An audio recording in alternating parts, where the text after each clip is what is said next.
Ces derniers temps, des événements m'ont confrontée de manière assez puissante à ma mortalité. Plus jeune, j'avais déjà vécu cette confrontation lors d'un accident qui m'avait obligée à sortir de ma voiture en flammes, retourner sur le toit, et j'avais effectivement survécu.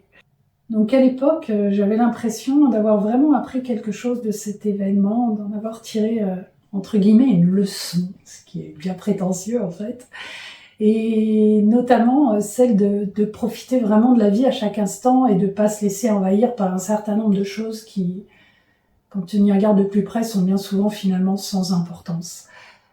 Et finalement, je me rends compte aujourd'hui que j'avais pas pris pleinement la mesure de ce fait que nous sommes mortels. Je travaille toujours à ça, puisque c'est un chemin, c'est pas quelque chose d'acquis. On peut très facilement tomber dans des travers et se laisser emporter par des petites choses. Mais ces derniers temps, en fait, j'ai pris vraiment la mesure de l'importance de l'acceptation. Donc je vais évoquer déjà aujourd'hui certains aspects de comment ça m'a aidé, mais je ferai une autre vidéo juste sur ce thème après quand même. Parce que j'avais eu déjà, lors de l'accident de voiture, un premier aperçu de l'acceptation. Parce qu'au moment où ma voiture faisait des tonneaux, les vitres ont éclaté, etc. Et en fait, étonnamment, parce que si on m'avait demandé avant ce que je ressentirais, j'aurais été bien incapable de le dire et j'aurais probablement dit que j'aurais très très peur et que soit je serais tétanisée ou hystérique. Et finalement, en fait, c'est tout autre chose qui s'est passé. C'était une espèce d'acceptation totale, en fait. Je me le suis dit d'une formulation pas du tout poétique. Ce qui est passé dans ma tête, c'est « Ah, c'est con. C'est con. » C'était « ok. Là, je vais mourir comme ça, là, maintenant. J'étais super jeune. C'était...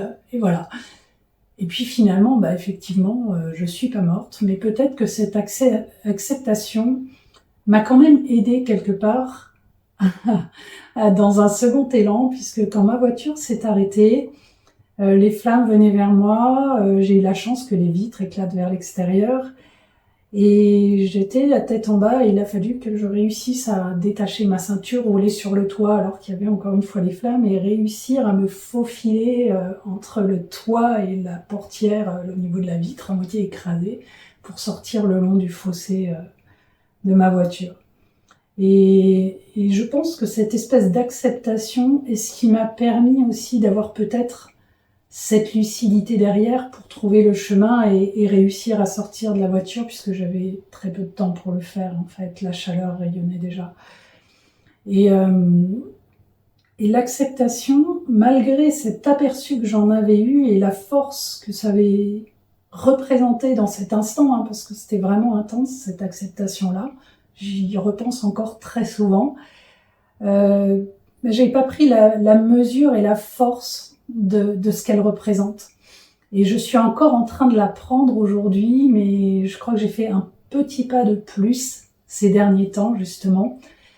Et c'est vraiment quelque chose d'essentiel, parce que l'acceptation va nous éviter de tomber dans une forme de fuite, où on se voile totalement la face, le déni de ce qui nous arrive, et on fait un peu comme si de rien n'était, mais ce qui ne permet pas forcément de vivre pleinement non plus, puisque de prendre la mesure de ce qui se passe. Ou alors, au contraire, de dramatiser totalement la situation et d'en rajouter ce qui est, je pense aussi, plutôt quelque chose qui va emprisonner que libérer.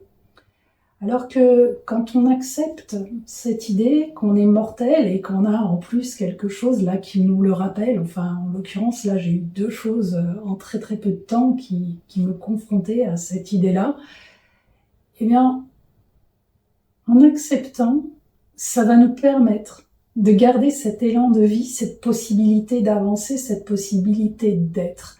Je parle pas d'être en en remplissant notre emploi du temps dans une frénésie d'activité, je sais pas, réaliser des trucs en urgence au cas où, etc. au dernier moment, mais bien juste simplement de profiter de la vie.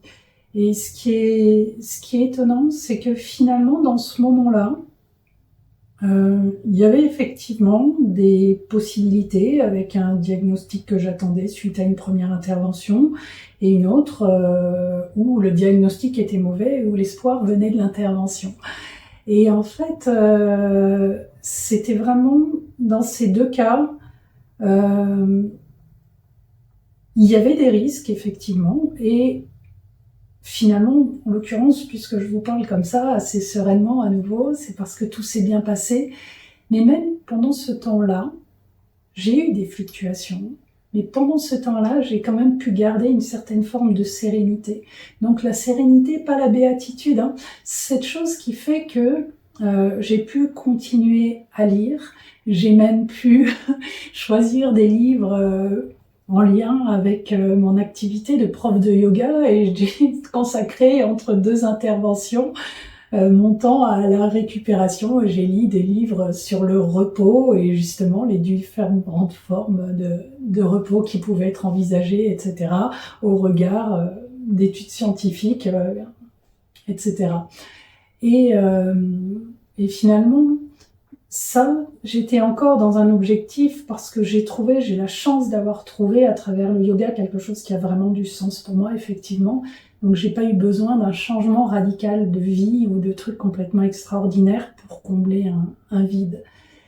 Mais en tout cas, cette acceptation de la situation a fait que je n'étais pas figée, que je n'étais pas tétanisée. Il y a des moments où j'ai eu peur et il y a même eu une chose que j'ai vue en salle de réveil qui a généré chez moi un petit traumatisme. Et alors que ce sont des choses que les médecins et les infirmiers dans ces endroits-là voient tous les jours, hein. Mais pour moi, c'était pas rien. En plus, c'était une deuxième anesthésie, donc je me réveillais, j'étais pas forcément totalement en puissance, en force. Et le soir, en rentrant chez moi, j'ai eu un début d'attaque de panique.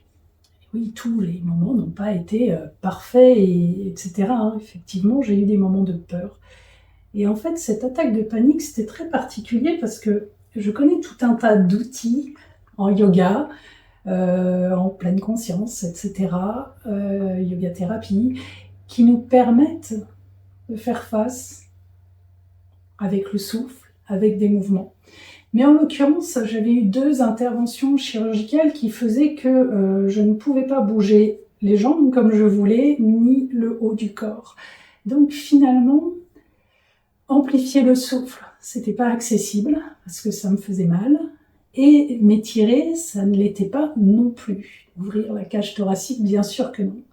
Et donc là, quand j'ai vu, et je les connais parfaitement, ces symptômes, progressivement, que l'attaque de panique était en train de venir, je me suis dit, bon, bah, ok, c'est là, il n'y a rien d'autre à faire de toute façon, je ne vais pas respirer plus profondément pour libérer le diaphragme, etc. Je ne vais pas m'étirer pour libérer certaines tensions dans le corps. Et en fait, je me suis dit, bon, bah ok, je laisse passer, je laisse venir, et puis... Et en fait, ce simple fait de dire « Ah ben ok, je laisse venir, j'observe ce qui se passe et puis je suis là et je peux rien faire de mieux », a fait qu'en moins de 15 secondes, finalement, je suis sortie de cet état.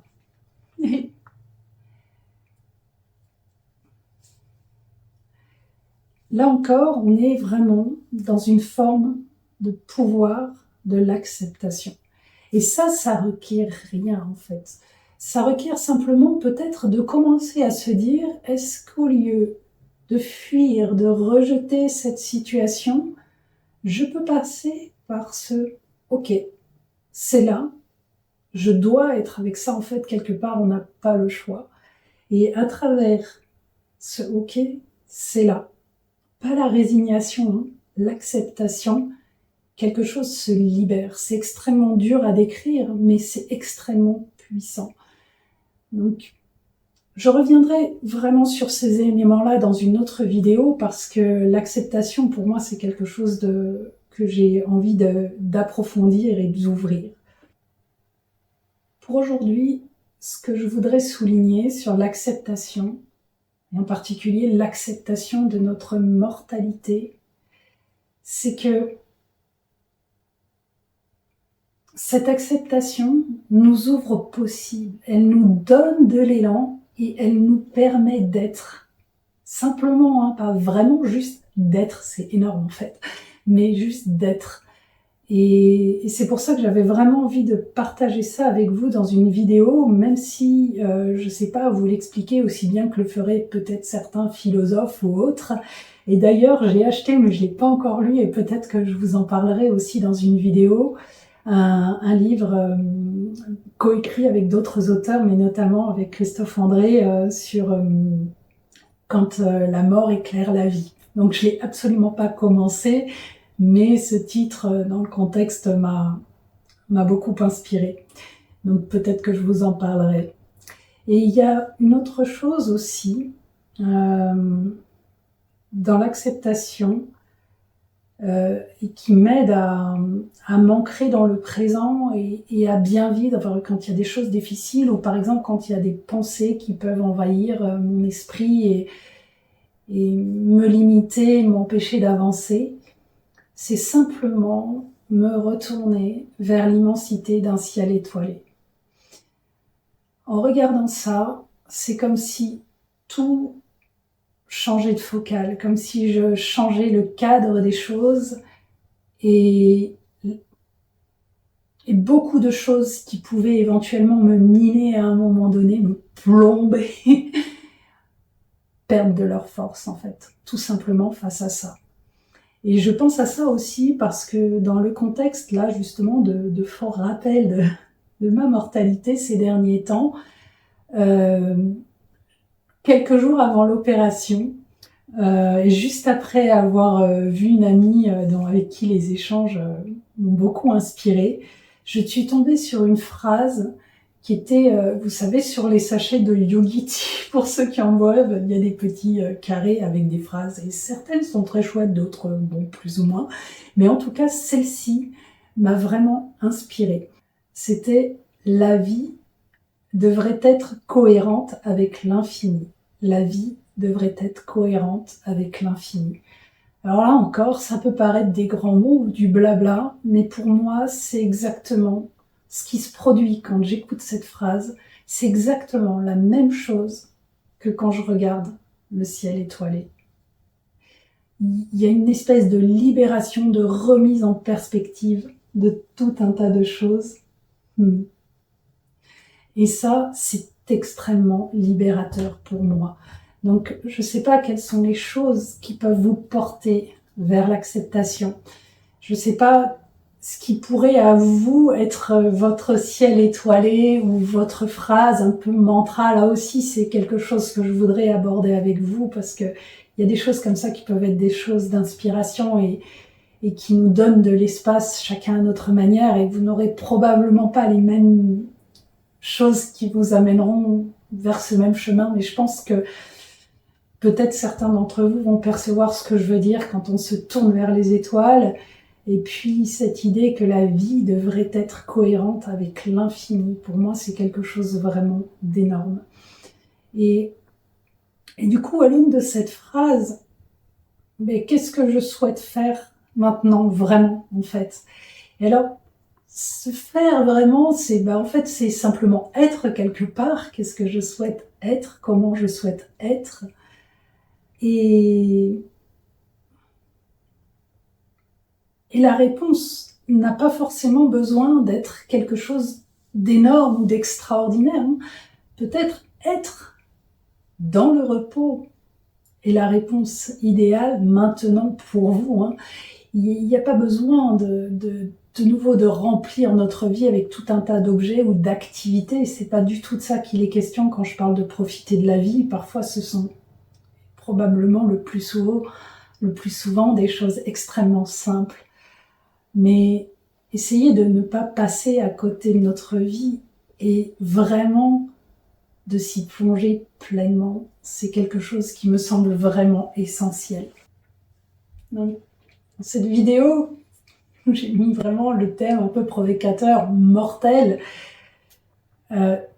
Ce que je voulais essayer de montrer, c'est que cette confrontation à notre mortalité, en fait, ça nous libère de nombreuses peurs. Et ça nous rend aussi cette conscience du caractère extrêmement précieux de chaque instant. Et en cela, la conscience de notre mortalité n'est pas quelque chose qui nous plombe finalement. Au contraire, c'est quelque chose qui nous libère, qui nous donne de l'élan. Je me passionne pour toutes ces choses qui nous aident justement, qui nous libèrent des prisons qu'on construit parfois nous-mêmes. Moi la première vraiment. Et justement qui nous ramènent vers cet élan de liberté, cette possibilité d'être au mieux, hein, pas de devenir la meilleure version de soi-même, parce que ça je comprends même pas cette phrase, mais simplement d'être pleinement, de profiter de la vie.